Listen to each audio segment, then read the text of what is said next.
Hey everyone, it's Terry. Hope you all are doing great. I know it's been a long time since I've been here, but I do want to share where I've been. My last video, I believe it was my craft room where I used to live. That's right, I used to live. So we were blessed with a home of our own, and so we moved and my husband did have me a craft room in the garage. I mean, he set up the garage really nice with carpet tiles and a TV and a couch and everything. But soon after then, when I got it organized, believe it or not, I got some news that I had thyroid cancer. And so I had to have it removed. Just going through that battle was super difficult. And so the reason why I came now to share is because I wasn't ready before. And so now I feel ready. I want to share with everyone. Maybe someone that did a search for this type of video and is going through it or knows someone that's going through it. I'm doing that for them as well because this was a very hard experience on me and on my family. Ooh, just as difficult. The whole process with the medication makes you into this horrible person and that you're not. I'll show you my scar. And so it goes from here to here.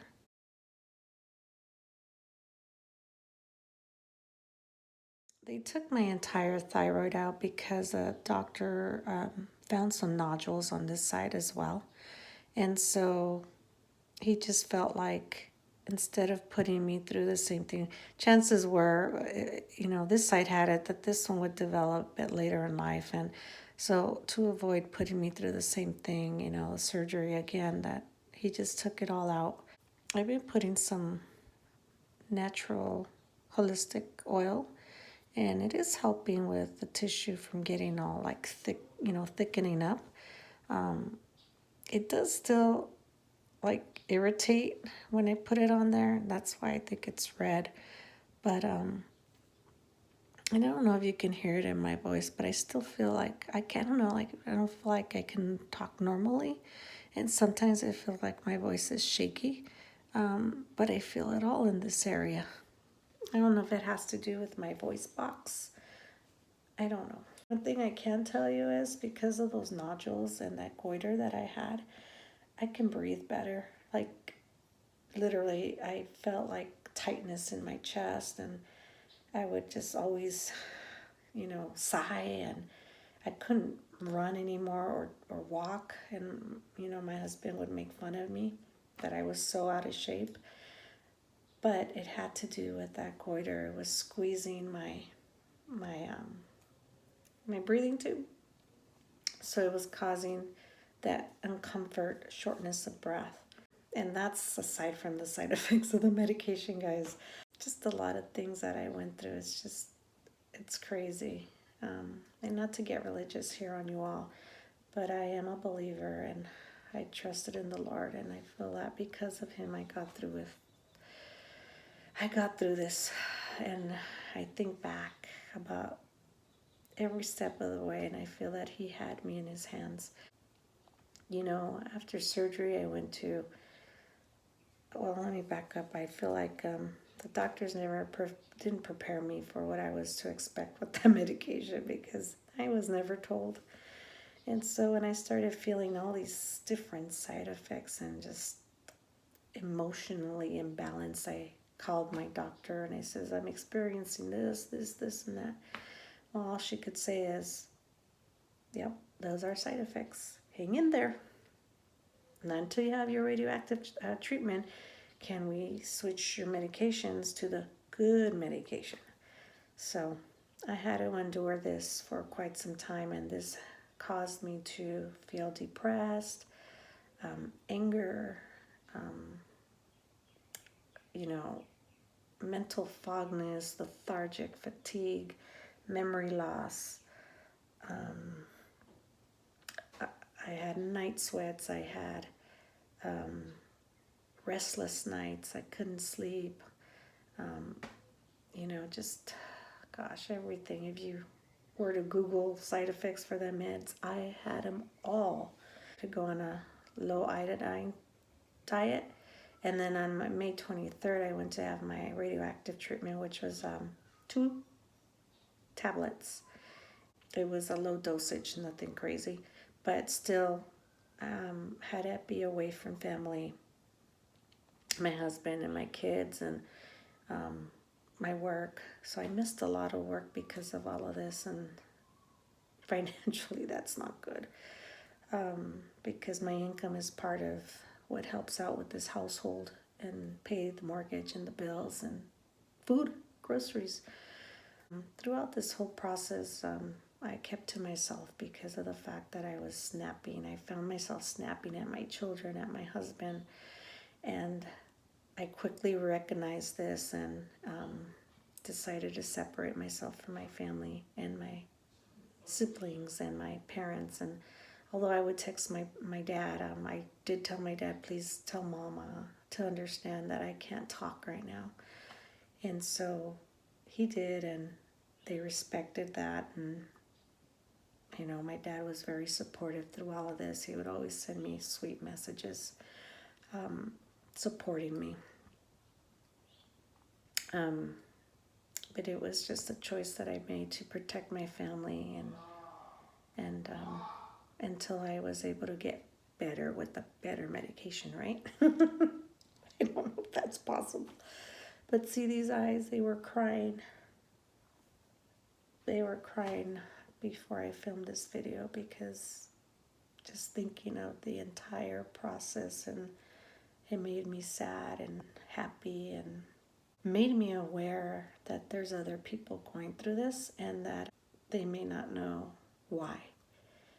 Not only them, but the person going through it, but others, their family, they may not understand. And the person that is going through this may feel misunderstood. I know I did. And so if you're that person that stopped in because of the title of this video, I just want you to know that you're not alone, and you're definitely misunderstood, and it's not you. And you will get better. And it'll be my honor if you would like to reach out to me, and I can be there for you and support you as well. Because if anyone can understand you, that would be me. And those that are has someone that's going through this, all I can share with you is, don't take offense to anything that is said to you, and just be there for that person. Shake it off. Shake it off. Because although that person may be somewhat angry or snapping all the time, or attitude, this enhances it even more so. So just shake it off and just be there and love on them, support them, and let them know that you understand. Let them speak, and you just listen. And if you do speak, share words of compassion. Don't let this be about you, because it's not. It's about that person laying there in bed that feels horrible, frustrated because they don't want to feel like this. So just be loving and compassionate and understanding to what they're going through, because it will pass. I had to go May 23rd, radioactive. I had to stop my medication. Friday, May 25th, I started my new medication. And I'm assuming because I didn't have any medication in my body prior, I just felt amazing. I can think. My mind was not foggy anymore. I could think. I was joyful. I was happy. I had energy. I was feeling good, guys. But then, days later, and the next day, I had so much energy. I kid you not. I went and I redid my pantry. Well, Saturday night, I was feeling it. My body was feeling it. Sunday, I had no energy. And I was once back again in bed. I slept. Throughout the day, I would sleep, wake up, sleep, wake up, sleep, wake up. And then I had to go to work on Monday. Next week it came, and then the same thing. Was tired on Saturday, and then Sunday the same thing. I was in bed Sunday the whole day. And then I started noticing during the week. It wasn't on Friday anymore. I started feeling tired during maybe Wednesday. And then I would go to bed. It was 8 o'clock, 7 o'clock. I was tired. I don't want to go to sleep now. Positive though is that I wasn't feeling lethargic anymore, that's a blessing in its own. But I just felt like I hadn't slept for days. I mean, you know, when you're up 24 hours or longer, that's how I felt. And that wasn't true because I was sleeping. I go back in 4 weeks to get lab work. And this is so the doctor, the medication gives my body enough time to get in my system. And then the doctor can do more lab work and see if she needs to up the dosage or what. I don't know. But at least that's what she tells me. So everyone, just always be there for everyone's worst, not just only their best, because they deserve you at their worst as well as their best. And that's it, everyone. I mean, like I said, I was sobbing before and I had to redo the video, and so I look horrible. But I figured I wanted to share, and if I didn't today, I probably wouldn't do it. To be honest with you, it makes me feel naked sharing. Oh, for the longest, I kept it to myself and I kept private from a lot of people. And so now I feel naked because I feel like, this video is going to be seen by whoever wants to watch it. And I'm hoping that because I do share it, it's going to help people out there know that they're going to be okay. Those people that have someone or know someone, they understand them better, and that they know how to support them and be there for them. And so, crafty friends, my channel, I think is going to change a little. I moved some of my crafting stuff up to my room now. That's how I downsized. And I'll be doing some vinyl, woodworking, scrapbooking for sure, and probably vlogging my life.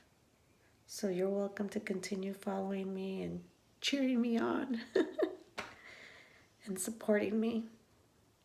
And I appreciate every one of you. And I, welcome your comments. And just know that I'm still there watching your videos. I may not have commented to any. Doesn't mean anything. It's just that means that I didn't have motivation, guys. It was like almost like I was numb, numb to everything. And it literally felt like I didn't feel like I could hurt myself, and I wouldn't feel the pain. So everything I watched it, but it was just like, whatever, whatever. So now with this new medication, again, there's some little obstacles, but I feel better. And I'm thankful for that. So apologize for my appearance, but I had to do it today. And like I said, reach out to me if you're going through this. You'd bless me if I can be there for you. All right, till next time, guys. And I'm pretty sure my next video is going to be my pantry organization. You can see all my energy for one day. Thanks again for your support and your love. Till next time.